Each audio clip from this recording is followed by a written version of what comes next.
class who are singing the March of Utah.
Everyone may sit down.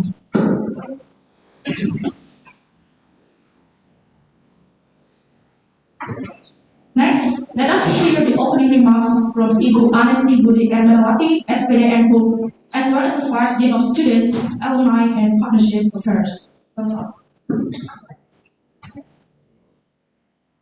Okay, shall I be in frame, Mas Arya? Yeah, okay, well, good afternoon, everyone. Allow me to express my gratitude, my best regards to everyone in this room. This afternoon we've got the Dean of Fakultas Pendidikan dan Humaniora, Ibu Mega, and also we have the Oh, she's out. Yes, and we have also the Vice Dean of Academics, Ibu. Yes, and also my colleagues, Pak Moko, Pak Andre, thank you for coming, Ibu Aida on the screen, and also of course my beloved students. How are you today? Of course, you are wondering why should you be here this afternoon, right? So for those who haven't known what CM is, right, Career Month, I'm going to explain you briefly. So Career Month for uh, batch 2020, I guess you have been in this program for several times, but for batch 21 and 22, I guess you haven't known the idea of Career Month, right? So well, not only study in general that you joined some weeks ago, but also you've got career months to join.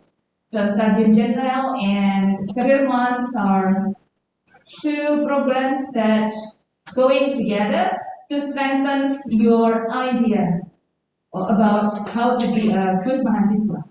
Strong in academic and also strong in soft skills, right? And career month is one of the support for that. Now, if you think that in the future, maybe I'm not going to be a teacher, man, right? So what should I be? Should I be someone who deal with tourism or someone who deals with something that maybe I don't like? Well, let me tell you a bit the story of how I met Kak Ninon, yeah, our guest speaker today.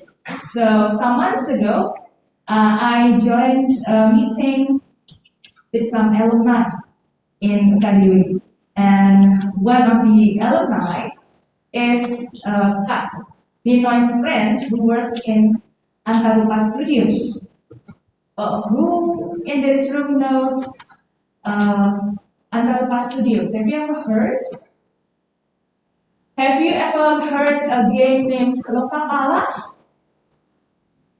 Some of you nodded. Yes. So I was amazed by the presentation at that time presented by Kak Nino's friend from Lokapala, Pak Ivan. Yeah, his name is Pak Ivan.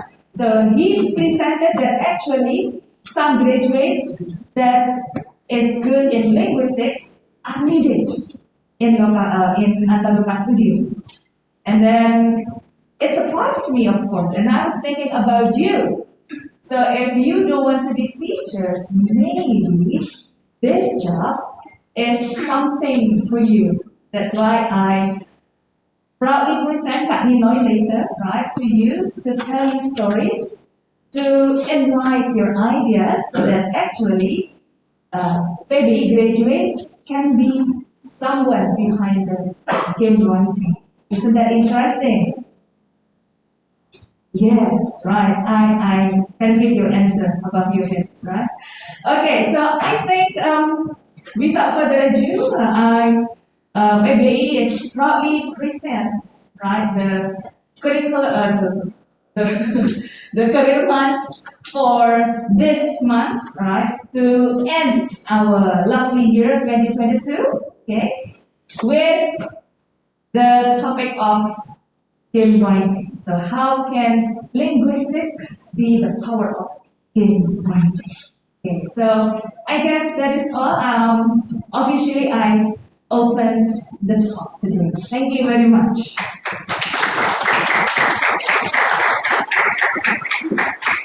Thank you so much, Nemera. And subsequently, I would like to invite our beloved moderator. But before that, I will ask some questions. Who likes to play video games in this room? Raise your hands up. Who likes to play it? Please be honest. Just raise your hands up. Don't be shy. I do play some video games on my phone. Just be honest.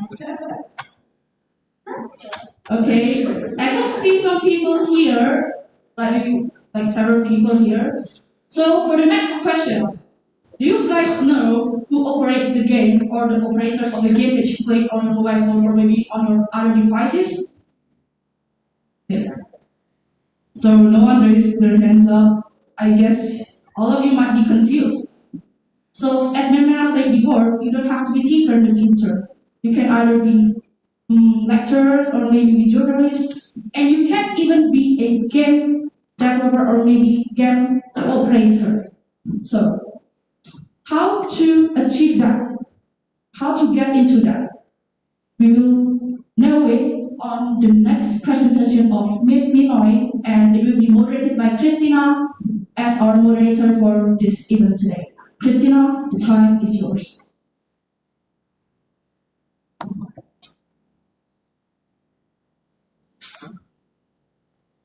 Yes, thank you. Thank you, Cindy, and welcome. Welcome. Yeah, okay, welcome. Okay, thank you. So I'm Christina and I will be the moderator today. Okay. And then I would like to welcome Kak Stephanie Ninoy Killing as well, or usually called Kak Ninoy. Yeah, She hi will everyone. present. Yes. Yes. Hello, Kak. She said hi. Hi. Hi. Okay, she will present from linguistic to game writing. Before the amazing thing, allow me to introduce our speaker today. Yeah, I would like to introduce her and give you a brief information about the speaker. So she was a linguistic graduate in Airlangga University in Surabaya. And she also attended Jim Lee School Law and Government, taking legal drafting and training. And she calls herself a tail morphologist, a creative person who beautifully combines linguistic and game content. She is currently the lead of IP Development Division in Ananta Rupa Studios, and this is only the surface. Later, she will give us the detail. And now, let's get started. Here's our special guest, Kak Ninoy. And Kak Ninoy, the screen is yours. Thank you. Yeah, I would like to share my screen if I may. Okay. Okay. Hello everyone. So today we'll be talking about this from linguistic studies to content creative industry. And this is solely based on my experience, and I hope that you can gain something from today's talk. So, like Christina already said, my name is Ninoy Kiling, and I'm an English linguistic graduate. And I really love stories, and I love languages. I love observing other people's and how they behave and how they talk. And that's why I become really. I think I'm quite fit in this field because there's a lot of creative aspect that benefit from my skill. And long story short, why I pick actually telmorphologist is a job title that I pick because my boss actually Mr. Ivan is not my friend, he's my boss at the company. So Mr. Ivan told me to pick my own job title, and for the love of languages and story, then I combine them into telmorphologist, and that's the story behind my job title. It's quite unique and people always talk about it. So yeah, that's why I use telmorphologist as my job title. So thank you, UKDW and Memira and all the dean and vice deans that attended, and I will talk uh, about my experience, how to use my studies in my current job, and maybe I will start by this. What is your career choices as a linguistic graduate? I think English education is a branch of linguistic studies, so I think it's still very relatable to you all. So yeah, what's your career choices of linguistic graduate? Or maybe your mom, your aunt, your uncle, your cousin, they would ask you, right? what will you do after you graduate? Which this question will be answered mostly by themselves without even bother waiting for you to answer. Oh, do you want to be teacher? Do you want to be a lecturer? Do you want to be a translator? Which is actually is rarely heard from these kind of people. Or do you want to be a teacher? Yeah, to be honest, I was facing the same problem as like this as well. And my parents only knew that my degree could take me as far as being an English teacher or a company secretary with sophisticated English. But I don't want to be a teacher. I mean, I love to teach, but I don't want to be a teacher and I don't want to work as a secretary. And the thing is, in Surabaya, Surabaya is not like Jakarta. I came from Surabaya. I born and live in Surabaya.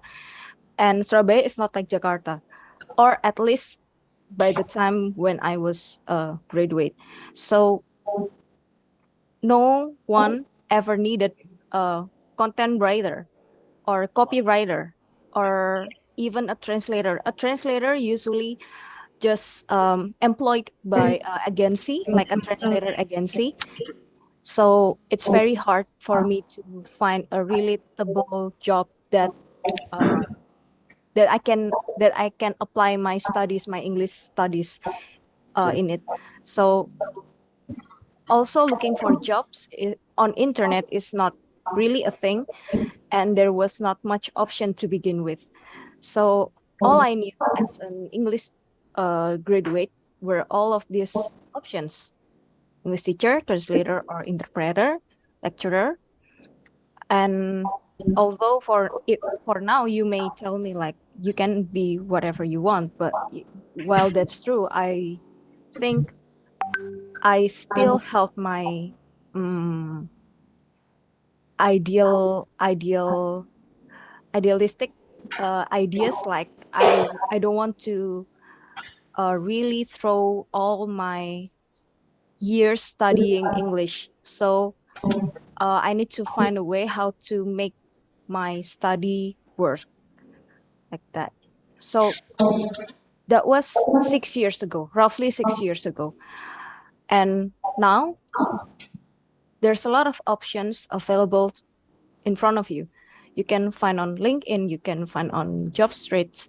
And here's like the okay, this is like writing stuff, right? But there's also a lot of different job vacancies like creative director, content reviewer or editor, terus and then blacklist keyword lead, etc., etc.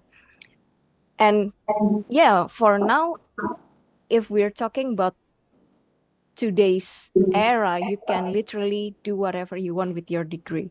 You can do creative work, you can do um, writing works, TV host, reporter, journalist, producer, creator, anything. And if you don't believe me, here are some of my alumnus. And as you can see, oops, oh, sorry.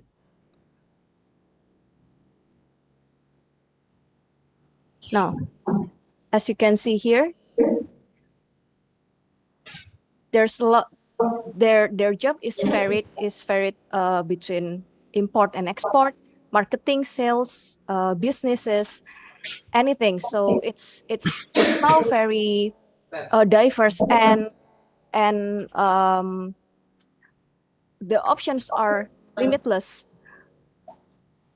But today, I think I will narrow it down to what I've experienced as a content creative worker.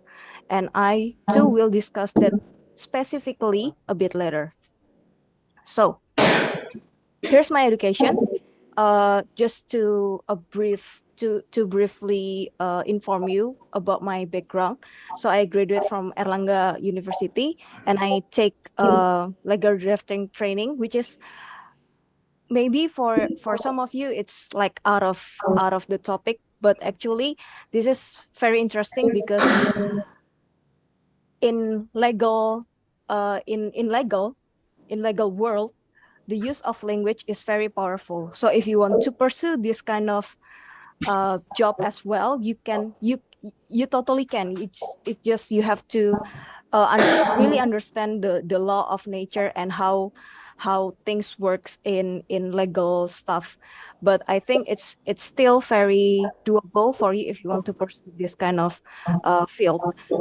And here's my working experience. So as I told you before, I took legal drafting training, and I took it when I was working at my university actually, because my responsibility was to take care of partnership documents such as perjanjian kerjasama, MOU, MOA, and all that stuff. So my legal background is very useful and helpful for me to work as the administrative staff there. And then after that, I moved to Anantarupa and I worked there as mainly as a writer, but I will tell you my scope of my field of work in Anantarupa as a game writer. And here's some of my publications and workshop, but we can skip this for now. So first, I want to talk about what is content creative industry, because for now, I think we are all familiar with content creative, content. But what is content creative industry? And I want to start off with this. So I think any of you here will know what this toy is. So this is a tabletop, traditional spin top, a toy that has a variety of version in every country or culture, and Indonesia is no exception to this. Nusantara has a vast type of traditional spin tops, and each of region has their own shapes and names and how they craft their toys. And all these elements makes the toy, the spin top gasing, is a very unique and interesting culture per se. Ironically, you can only find this traditional toy at the traditional night market, And even though, yes, you can easily buy this online, and you can like spend 20,000 rupiah for this, but I still find this very ironic. Why? Because this is 20,000 rupiah, right? Per item. And I will tell you that there's a culture that can monetize this toy 10 times more expensive than our traditional spin top. And it is Beyblade. This is an animation series titled Beyblade. Maybe the guys here, may be familiar with this. You play this when you're still a kid. So this is what we call IP, intellectual property. It's an animation series that revolves around competing each other with modernized spin tops or tabletops. It has modern design, and the story has relatable characters and cool, not cool, but like it's a interesting storylines, and thus the story of the anime adds value to the tops. And this what makes an IP product. But more importantly, Japan succeeds to make their heritage worth of millions and even billions. Another success story of IP business is Pokemon. So they started as an exclusive game for Nintendo. Nintendo, as you can see, this is the old version of Nintendo, and then they branch out to other platforms such as mobile or TCG, the card games and stuff. And now they also have animation series. They also have films, right? And this is yeah, the IP grows even bigger, and they have theme parks, they have theme cafe, and they sell merchandises and all that stuff. And they also have like cross partnership with bigger brands. And yes, their biggest income is still coming from merchandising. But if they don't have this ecosystem of products, I don't think they can manage to be the world's highest grossing media franchises of all time, overcoming Disney's. As you can see, Disney is down there, like for top of the chart, but Pokemon is still the highest grossing all the time. And that's why this kind of ecosystem is implemented in other company as well, such as DC, Marvel, Disney, who now owns Star Wars and Marvel. So the keyword here is to create an ecosystem for creative content industry. And this is important for Ananta Rupa, my company that I work in, because Indonesia is the nation of hundreds ethnicity, and each of them own their own story, culture, and heritage. Creating the ecosystem does not only mean that we have the chance to preserve and introduce those important stories, but we also create more opportunity for jobs and collaborations.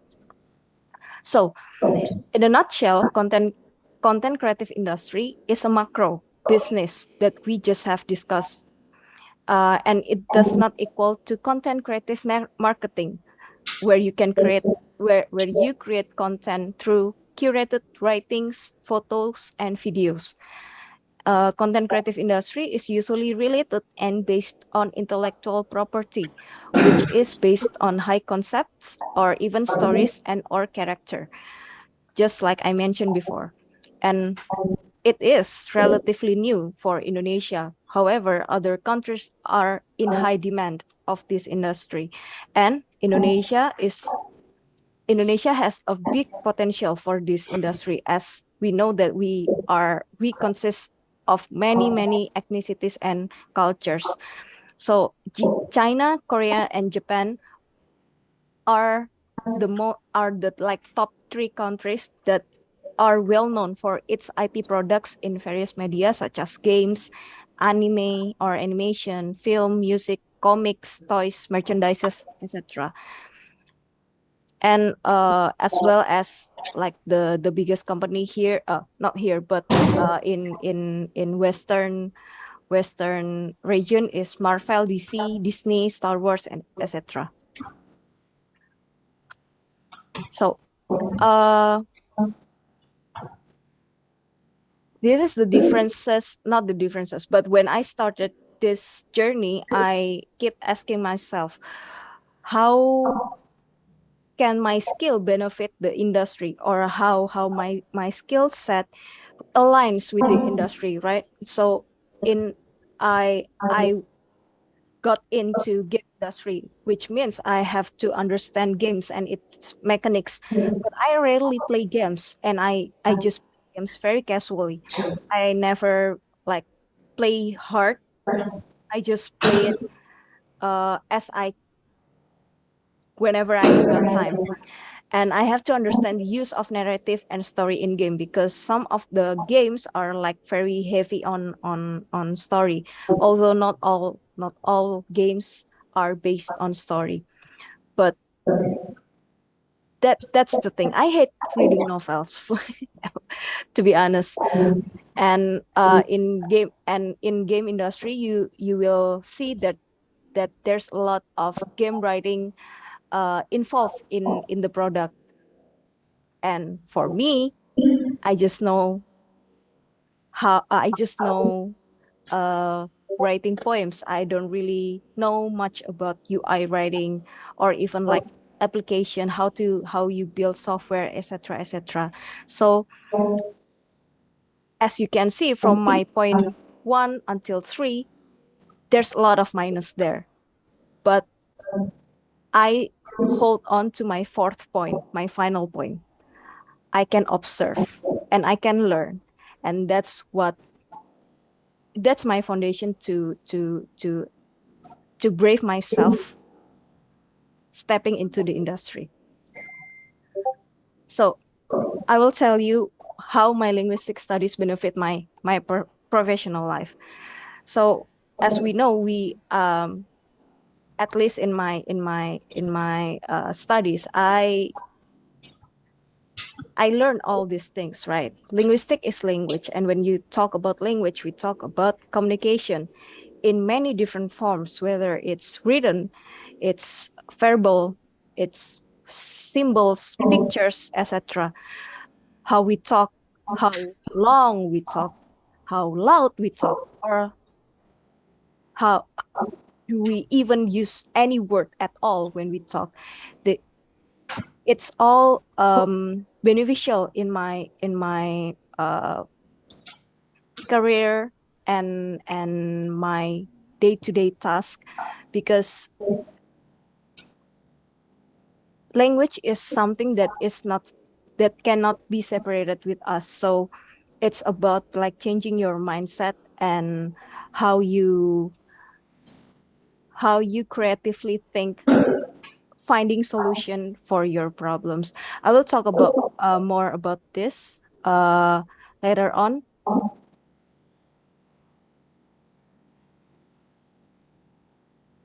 to this. Yeah, so we just jump into the study case. So currently, I'm still working on Lokapala. Lokapala is actually already released in iOS and Android. So Lokapala is the first mobile from Indonesia and in Southeast Asia that very heavily based on history and cultural stories, uh, figures and stories. And I was I was on my second or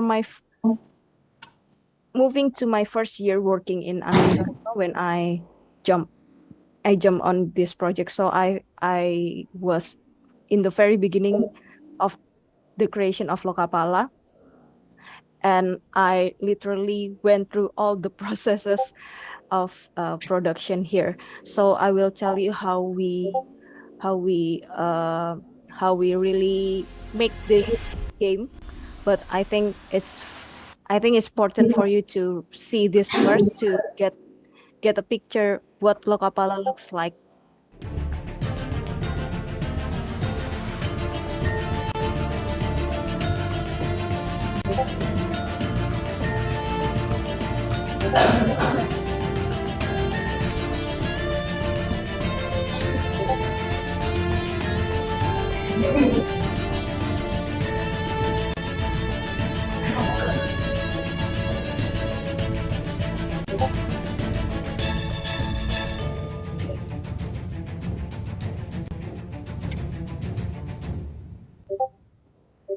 Yeah, that's Lokapala for you. And I think I can jump right into how we started all of this. So actually Lokapala is very heavily inspired by the reliefs on Borobudur, like the first floor of Borobudur. We call it balustrade pertama on Borobudur, that depicts the imagery of the eight guardians.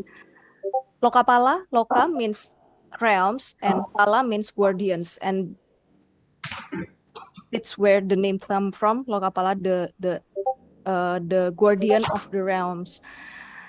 And from here, uh, this is like the high concept of the game, but the game itself, it requires a lot of work to do because it's a massive game where you have to build on the characters and the environment and uh, the concept of the entire game.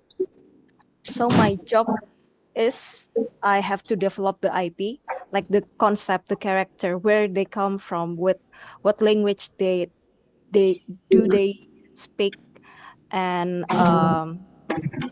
the origin, uh the period of time that they live in, and everything. And it requires research and data gathering because we are heavily based and inspired by history and culture, and we have to build what we gathered from the research into a, wo- a believable world, crafting, and then we break it down again to build the high concept. For example, uh, what this color represents for, or what this pattern of fabric represent, and a lot of things.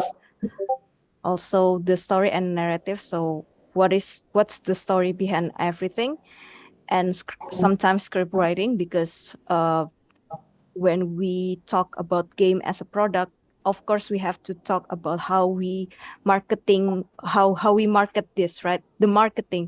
So like, what's the story that we want to tell, what kind of marketing deliverables that we have to use, and everything includes like the trailer, the character trailer, and everything, and the asset production, for example, the illustration, the voiceover, who's gonna who's gonna uh who's gonna fill in the or dub the character, whose talent that we will use. And UI writing is basically whatever text that you will see in the game or in the application, localization and translation. And why I use localization, because localization is, I think it's more important, because we have to really adjust the translation into what we are related to the context and the content of the translation. And as I said, marketing and PR needs. So I will tell you about the story of Buning. This is one of our beloved character, because they they are two people in one character. So we have Gu on the back, the yellow guy, and Ning, the blue guy, right? So the theme behind the creation of this character is forces of different background during VOC colonization. And thus we emphasize Bhinneka Tunggal Ika here, Bhinneka Tunggal Ika Tanhana Dharma Mangala in this character. And we always use their imagery whenever the Sumpah Pemuda Day come. So how we did how did we how did we make these characters? First, we do research, right? uh this is the most important thing of the step. And this particular event is uh the core of the character. This is the event of Geger Pecinan in 1740, where 10,000 Chinese people were massacred by VOC. So Geger Pecinan is one of the impactful incidents during the Dutch colonial history in the 18th century. However, the incident also shows how big the impact of Japanese and Chinese Union resistance against the VOC. And there were two key figures in this rebellion, namely Kapiten Sepanjang and Mas Garendi. Kapiten Sepanjang, or Xiao Panjiang, was the leader of the Chinese forces and also the survivor of Geger Pecinan. Meanwhile, Raden Mas Garendi, or his other name is Amangkurat Lima, is a descendant of Kasuranan Kartasura, who also known as Sunan Kuding. So he's basically from Surakarta, Solo. So, okay, great. After we do all this research, what's next? Next is we fill all this information, their title, their story, the background, their tagline, the keywords, and this is helpful for other division to understand what's the core of this character, because most of them are too lazy to read also. So we have to make it very, very concise and short, but still clear and focused. And then we all those details are based on this. So we also make this for other division, especially like the more visual division, such as artists, 3D artists, illustrator, and all that stuff. And we create like a mood board, and their characterization, their unique personality and all that stuff into this sheet. And then here's the what you say the design of the character, and they have their this is done by concept artists, and they have their own interpretation and their and this is where the writer also give their feedback, like for example, oh, you cannot use this kind of batik, or you have to use this kind of color, or the size of the fabric is inappropriate, for example, or you have to use keris that is straight, not have not what you call it, berliku-liku, yeah, not zigzagging, because at that time it's not really popular, or what is more common for the royal is to have a straight crease, not the berkelok-kelok ones. And also, oh, we have visual effects, and it consists of Chinese characters and Japanese characters, and we also have to research on this, what kind of characters that we use in the characters, because this is part of sociolinguistic as well, right? Their background determines how they talk, what kind of language that they use, or the appropriate language or words that they can use in the game, and for vision or design purposes. So each of these characters also have their own, like, motto or stronger keywords, like Gu, because he's a Chinese descendants. He has a phoenix elements, like phoenix rising from the ashes. I don't know how to pronounce it, but yeah. And Ning is Gagamaning Naga Nario Dewo, from ini dari Sucining Jagat Dewa Sang Hyang, and etc. So this is all the things that we have to find and we have to use in the character. And also we have to, as I said before, the talents of the talents behind the voice of these characters is also important, because they voice our characters. But here's the thing, we rarely use local talents because of some restriction, and we mostly mainly use Western talents. And it's Indonesia is hard already, right? But we have to use um, traditional language or local dialect to them. We have to introduce them, and this is the only way we let them know how to pronounce these words correctly.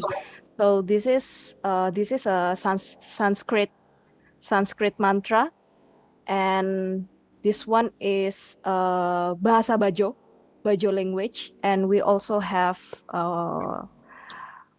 back then we also have Papua local, like a very local Papua dialects and all that stuff. So it's very intricate, and we have to respect this kind of language, because it's not mine to have, it's their language, and I have to really, really consider it and cautious about all of this. So after that, we also make a PR article. So this is article that I made for Guning, and it was published in Hari Pahlawan. Even it was intended for Hari Sumpah Pemuda, which is 28th of October, sorry. But yeah, and it was published by IGN. IGN is actually a quite popular game media. I was lucky to have them publish this. And also we create this comic strip. It's not much, it's only 5 panels, but uh to create this kind of media comic, the writer also have to think about what kind of story that we have to tell, and what kind of words, the wording, the text, because we only have limited, we only had a limited space, right? And the value, the core, the spirit of the character also have to be told in this 5 panel comics. So yeah, uh that's about Lokapala. Other than Lokapala, I also make other things, such as the recent ones is this one.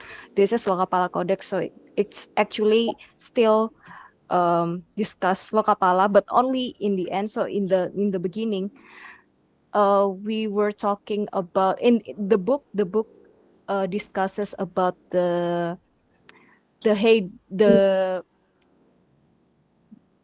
glorious days of Nusantara, which is during the Sriwijaya period, and how it shifted to Jawa, and we built Borobudur, and how fast and how powerful nation or kingdom we are during that era. So this is like my third scriptsy, if you may.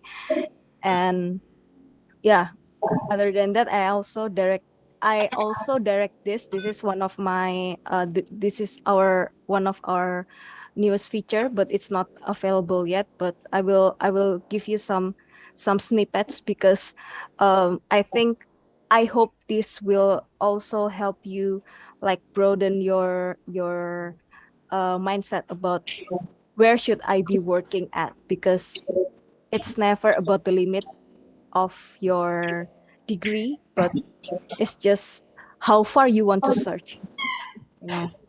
So yeah, enjoy.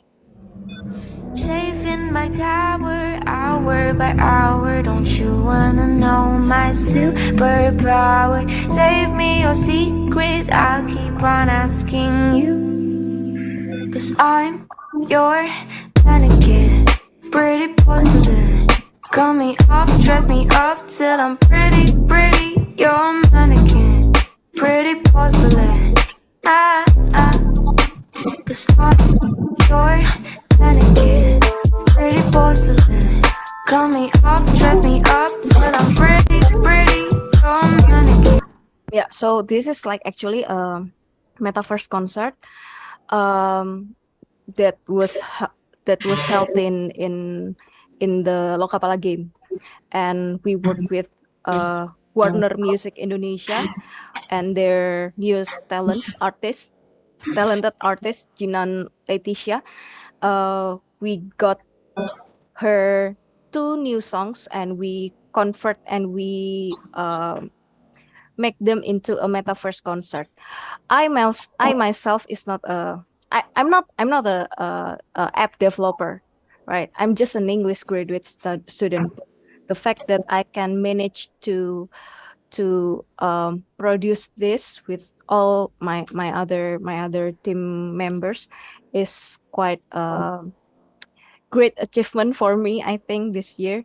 And I'm very proud of this. And if I can do this as an English graduate, I think you can also broaden your scope and your limit to anything else. Shave. Okay. So what's the take? First, I think culture is very, I know it's niche, but it's still important for us to talk about culture. And when we talk about culture, it's a never ending topics, right?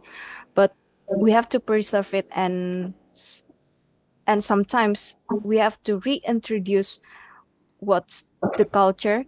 And this is what I think my main drive working in Anantarupa.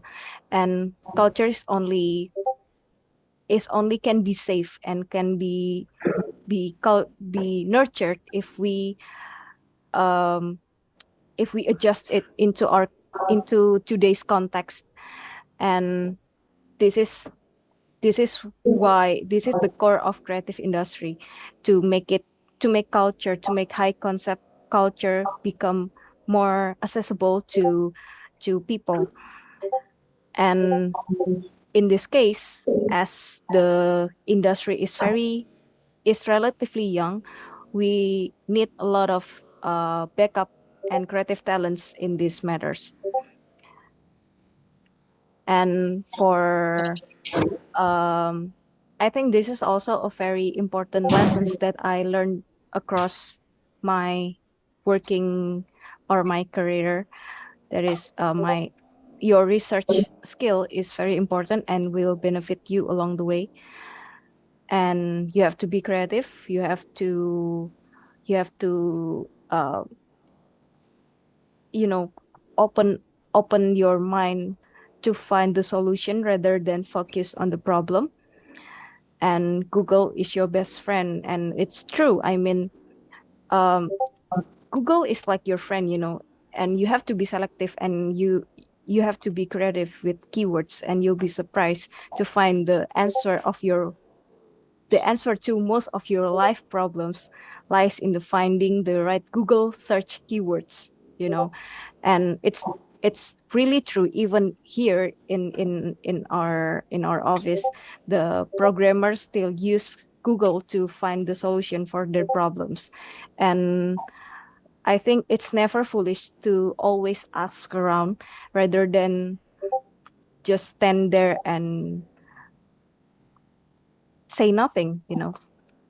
It's always better to wander around than to stay still. And as I said before, set the right mindset, always focus on the solution, not the problem. And you have to be willing to be open-minded, because what here, it's only here. There's a lot of things happening out there, and you have to always learn. You have to be open to all new things around you. And academic world, of course, obviously, is not as same as professional world. Here you can always get help from your teachers, your lecturers, your friends, even your parents. But when you're in the more professional settings, you're on your own, and you have to really willing to learn about things, and just don't be shy, and always have that willingness to learn.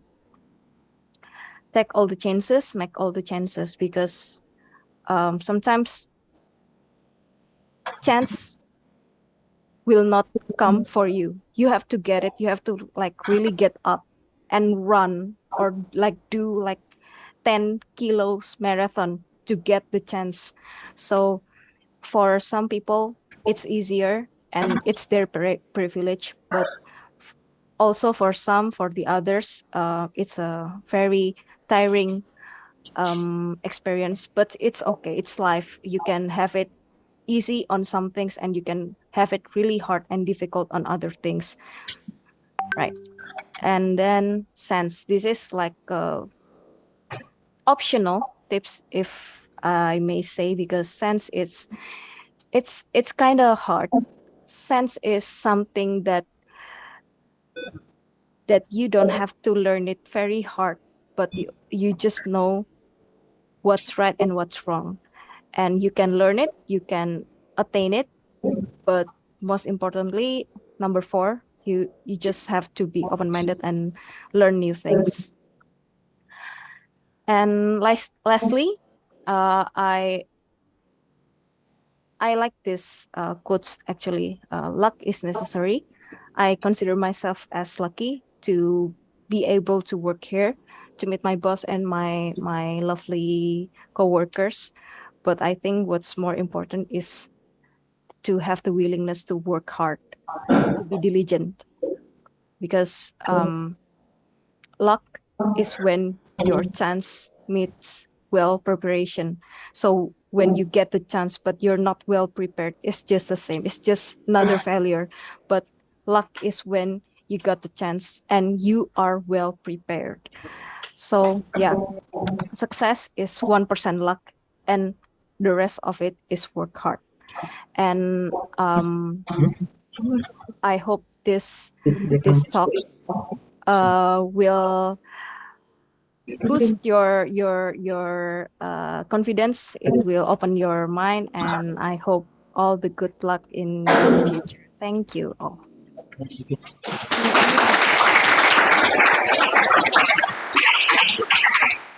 Thank you very much, Kak Binoy, and I hope you all enjoyed this amazing presentation. It's such an amazing presentation, isn't it? Me myself, I learned a lot. I really have accepted valuable lessons from her, and here are mine. Let me read. Indonesia is a rich culture nation. Our nation can also make a high quality game. It can be improved in how the language be used creatively. And surprisingly, we also need a good research skill, including in Googling things. And then, this, you can be a writer, or game content editor, or be a teacher.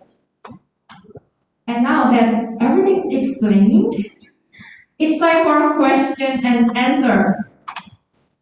Okay, I know you have some burning questions in your head, but maybe you're not ready yet. So, allow me to deliver my question first. Yes, this is the format in the chat box. Wait, before I deliver my question first, if you want to ask, you can just raise your hand, and the runner, where's the runner? The runner, Aksa, will give you the microphone. Okay, so my question is, how does copywriting be very important in your job?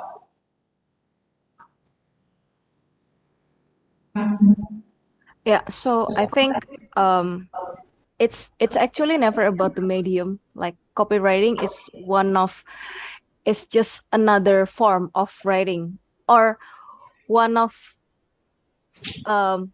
one kind of form of communicating, right? So it's never about copywriting, but it's more about how you communicate your ideas, how well you pronounce the ideas, the concept correctly into whatever.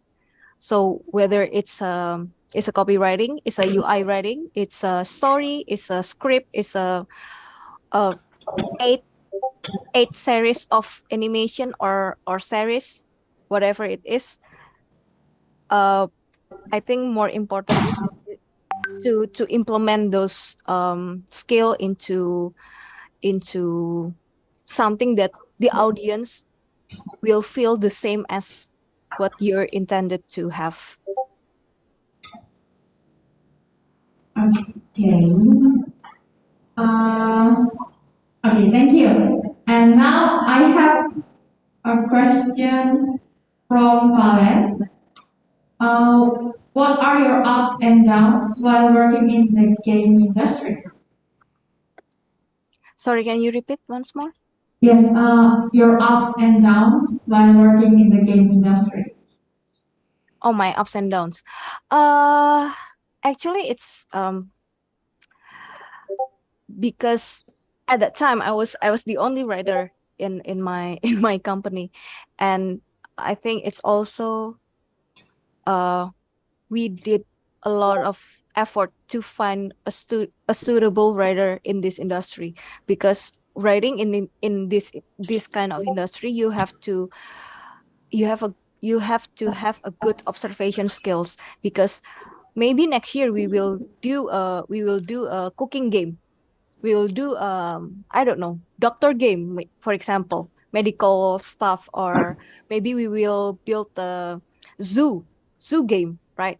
And in this case, it's not only about specializing in one form only, but to have a good observation, and um the execution of the concept is more important. And that's why I think the ups is I get to learn a lot of things, a lot of history, and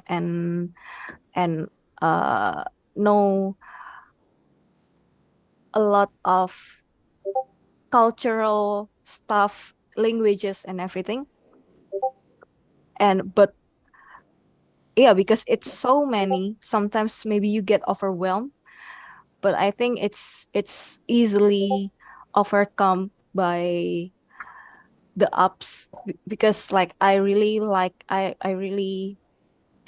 love learning all these things, and so I didn't really think the down is very bad.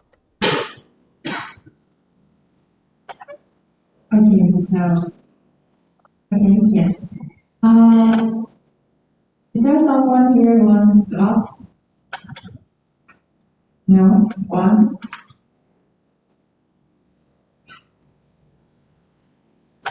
Okay, maybe they're not interested in the game yet, not yet. But oh, I have one last question from Cindy. When you enrolled in the enterprise that you're working for now, that is under Fun Studios, uh, did they ask you to fulfill certain skills? For example, like IT skills, or did you just fill your CV with skills that are related to English, linguistic? Great question. So actually my boss picked me from the street. So no, we met in the one of the event, and he instantly asked me what my degree was, and I told him I was an English linguistics graduate, and then we exchanged contacts because apparently there's a game script that he wanted to edit, and that's what that was my task. I have to edit the script for the game, and because um, the backstory is the game has two characters. One is like a high school students, and one is a monster. So the way they talk should be distinguished, right? They have to have a different style of of uh of communicating, and that's why I have to edit the monster part to become more like ancient and more poetic in a way that you know people nowadays don't talk like that. So I have to make it as if it was an ancient and a long-lived monster. And after I edit all the script, I send it back to the boss, and the boss instantly hire me full time here. So yeah, that's how I got the job. But I think nowadays it's very hard to encounter such luck, I think. But if you want to pursue this kind of field, I think it's very important for you to to have your portfolio related to the company, whatever it is. It doesn't have to be game company. If you want to work in application or software, then you have to put the work relevant to their products. If you want to work at law firm, you have to put your portfolio related to their products, etc. So I think that will help the HR to understand your skill right away. Okay, so that's the part of luck, right? Yeah. But if I don't research and I don't study the product of the company, I think I cannot make it here. Yes, right. So, thank you. Oh, there's a question from Mr. Mogo.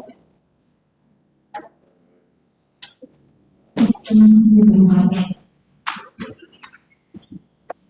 Thank you. Thank you, Kak Noy. It's a great pleasure to listen to your presentation. My name is Moko. I'm a lecturer. Say hi to Kak Noy. I took some introduction to linguistics, And my question would be related to the subject I teach. What linguistic branches support your work most? So, in writing. Thank you. Yeah, thank you. Thank you for your question. There's a lot of things because I think the most important is syntax, because in discussing games, especially a skill-based game like Lokapala or any other MOBA. MOBA means like Mobile Legend, AoV, Dota, League of Legends, if you familiar with it. So in this kind of games, this the description of the skill that every character has is very important, because that's the main game, the main element of the game is the skill. So if the writer doesn't know how to present the skill, that's a end game. That's dead end. That's KO basically. So we have to really pay attention to the syntax and uh, the kind of words that we use. Is it understandable for people that don't really play games, and um, the flow of the sentence. Also, we also play with semiotics, like how we describe or how we name skills, or we name other products of the game, like the items and everything. And also, I think the most important thing is research still, uh, because we do a lot of not traditional, but like a more local yeah research, local dialect and everything, like local languages, and we have to know if there's hierarchy to their languages.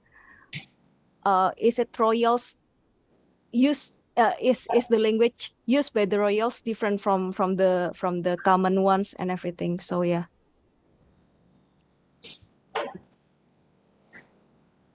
Okay, thank you for the answer. Thank you, sir. Anybody else want to ask? No? Oh, yes, there's someone.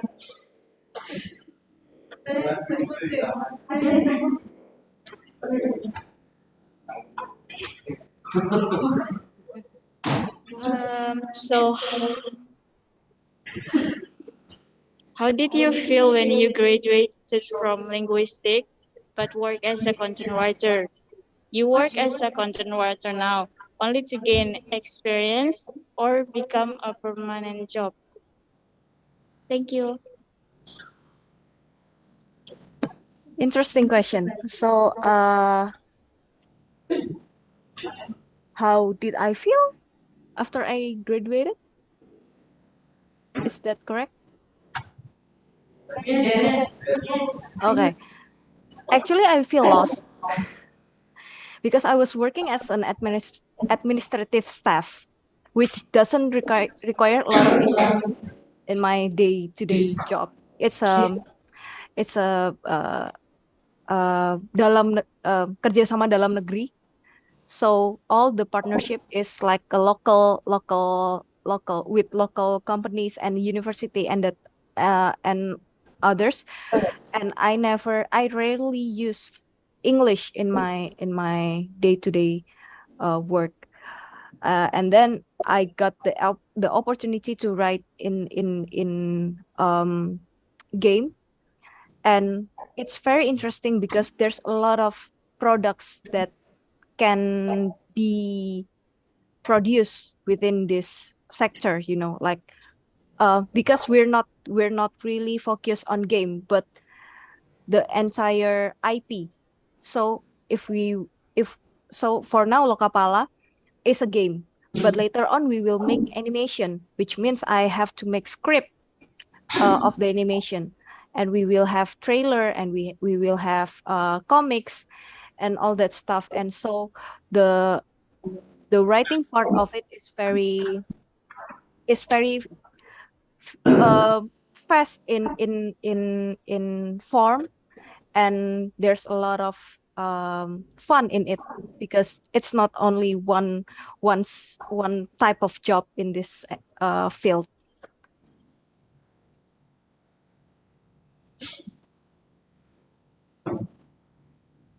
Okay. Yeah. Applause, give applause. Thank you. And it's almost the end. And if sometime later you have a question, Kak Ninoy has said that you can ask her via email, and then Mira will give you her email. Yes, okay? Okay. And well, thank you again, Kak Ninoy. Thank you for answering those questions and for the presentation. And it was a pleasure to have you with us. And as Kak Ninoy has said, always focus on the solution rather than the problem. Always have the will to learn and take all the changes. Yes. Or here, according to one of our 2000 core values, be proactive. Yeah. So this concludes the blended seminar. Thank you all for being here. We hope you have learned and enjoyed Kak Ninoy's presentation. Back to you, Cindy.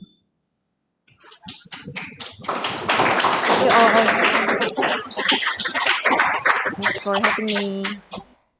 So thank you, Christina, for moderating this event well. And we also want to say thank you to Ms. Linoy for having an impressive presentation. And we are also mesmerized by your journey and also your company's creation.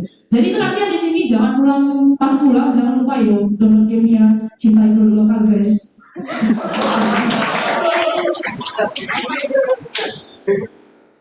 So ultimately, we've arrived at the end of our blended seminar. And before we go back to our own activity, I would like to close this with a prayer again. And as I said before, if you have different beliefs, you may respect us. Gracious Father, thank you for making this activity successful. We have finished our delightful blended seminar. Presently, we are going to continue our own activity. We beseech Thee, magnificent God, to keep us in every battle. To the honor and praise of Thy name, through Jesus Christ our Lord. Amen. So, before we go out, I would like to invite all participants in this hall to come here, and we're going to take some pictures led by Pak Tio. Pindahin aja ke situ. Jangan maju, guys. Pindahin aja ke sini.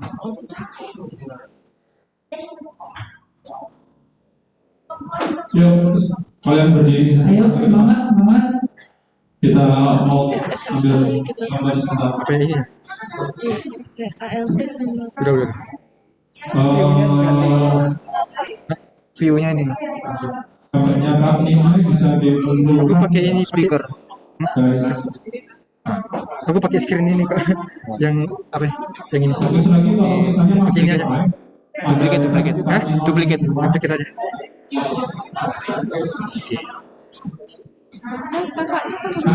Masih. Hah? Tunggu. Aku mau chat kakaknya. Mari silakan Haji, cepat. Yuk guys. Cop.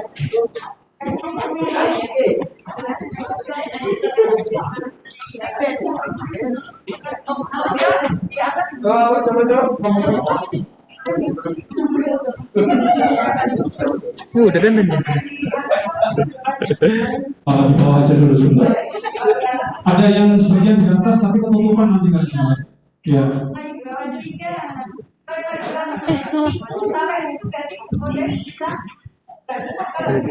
Close. Iya, maksud ada yang di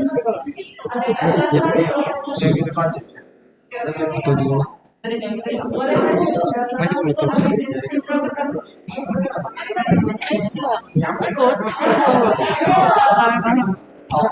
Aduh, kita nggak usah.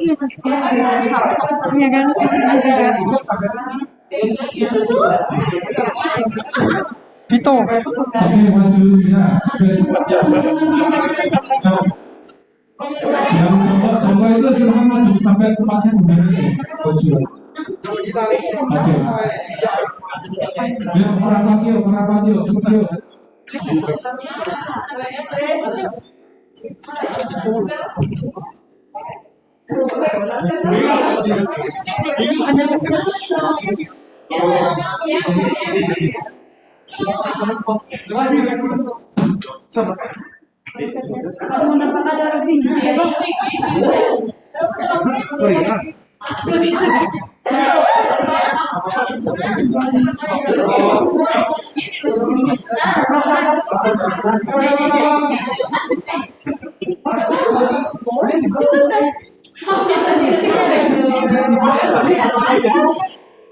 Ayo ya. Yuk, lihat sini yuk. 1, 3, sekali lagi. 1, 3. Boleh bebas, yuk, boleh bebas. Semua boleh bebas juga. Oke, 1, 3.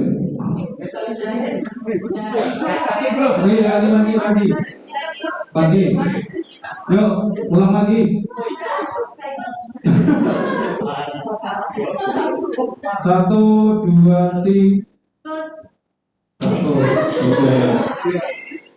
Terima kasih.